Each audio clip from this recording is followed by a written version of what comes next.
வணக்கம். இப்போ இந்த வீடியோ ப்ரெசன்டேஷனில் நம்ம MCX க்ரூட் ஆயில் மார்க்கெட்டில் இன்றைக்கி எப்படி ட்ரேட் பண்ணலாம் அப்படின்றத பற்றி பார்க்குறதுக்கு முன்னாடி நேற்று மார்க்கெட்டில் என்ன நடந்தது, நம்ம என்ன எதிர்பார்த்தோம் அப்படின்றத பற்றி பார்க்கலாம். நீங்கள் பார்த்துட்டு இருக்கிறது க்ரூட் ஆயிலோட 7 நிமிஷம் கேண்டில் ஸ்டிக் சார்ட். இந்த கேண்டில் ஸ்டிக் தான் நேற்று மார்க்கெட்டோட ப்ரைஸ் ஓப்பனிங் 2366 பக்கமாக ஓப்பன் ஆகிருக்கு க்ரூட் ஆயில் மார்க்கெட்டாக.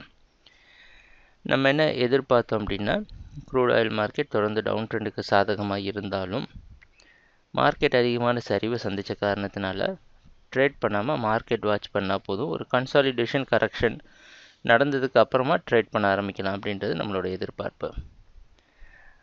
ப்ரைஸ் ஓப்பன் ஆனதுக்கப்புறம் 2370 ரெசிஸ்டன்ஸை வச்சு கீழே வர முயற்சி செஞ்சுருந்தாலும் புதிய லோ கிரியேட் பண்ணியிருக்கு 2355 வரைக்கும். அதுக்கப்புறம் முழுவதும் 2370 இந்த பர்டிகுலர் ஜோன் இருக்குது பார்த்தீங்களா, ஒரு கோடை பார்க்கக்கூடாது சப்போர்ட் ரெசிஸ்டன்ஸ் அப்படின்றத.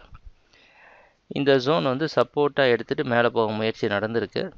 அதுவும் பலன் கொடுக்காம இறுதியாக 2380 க்ளோஸ் ஆகிருக்கு. நேற்று மார்க்கெட்டோட ட்ரேடிங் செஷன் முழுக்க முன்னாடி நாள் மார்க்கெட்டோட ட்ரேடிங் செஷன் கீழேயே ட்ரேட் ஆகிருக்கு. நம்ம எதிர்பார்த்த மாதிரி ஒரு கன்சாலிடேஷன் நடந்திருக்கு.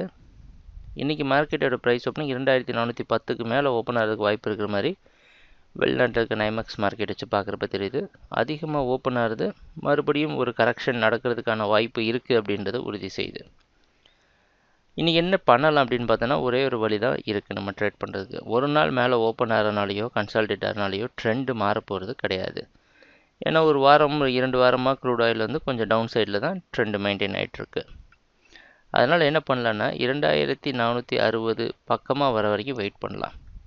இது பக்கமாக வர வரைக்கும் வெயிட் பண்ணிவிட்டு இதிலேருந்து செல் பண்ண ஆரம்பிங்க. 2520 வரைக்கும் மேலே போக ஆவரேஜ் பண்ணலாம்.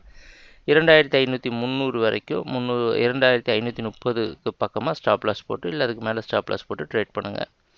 ஆவரேஜ் பண்ணுற சமயத்தில் கம்மியான லாபம் வந்தால் கூட புக் பண்ணிட்டு வெளியே வர்றது நல்லது. இந்த மாதிரி செய்கிறப்ப நமக்கு ஸ்டாப் லாஸும் கொஞ்சம் குறைவாக இருக்குது. கண்டிப்பாக மார்க்கெட் மேலே போகிற சமயத்தில் டவுன் ட்ரெண்ட் மார்க்கெட்டில் ரெசிஸ்டன்ஸில் செல்லிங் எடுத்து அட்லீஸ்ட் ஆவரேஜ் ப்ராஃபிட்டாவது நமக்கு கிடைக்கிறதுக்கான வாய்ப்புகள் உண்டு. அதனால் நம்மளோட ட்ரேடிங் திட்டம் மிக தெளிவாக இருக்குது. ஏறுற வரைக்கும் வெயிட் பண்ணிட்டு அப்புறம் செல் பண்ணுங்கள். அதிகமாக ஃபண்ட் இருக்கவங்க அதுக்கேற்ற மாதிரி நீங்கள் மாடிஃபை பண்ணி ட்ரேட் பண்ணிக்கோங்க. ட்ரேடிங் நடக்கிறப்ப பார்ப்போம் என்னென்ன மாற்றங்கள் வருதுன்னு எங்கள் வீடியோ ப்ரெசன்டேஷனை தொடர்ந்து பார்த்துட்டு வந்ததுக்கு மிக்க நன்றி, மகிழ்ச்சி, வணக்கம்.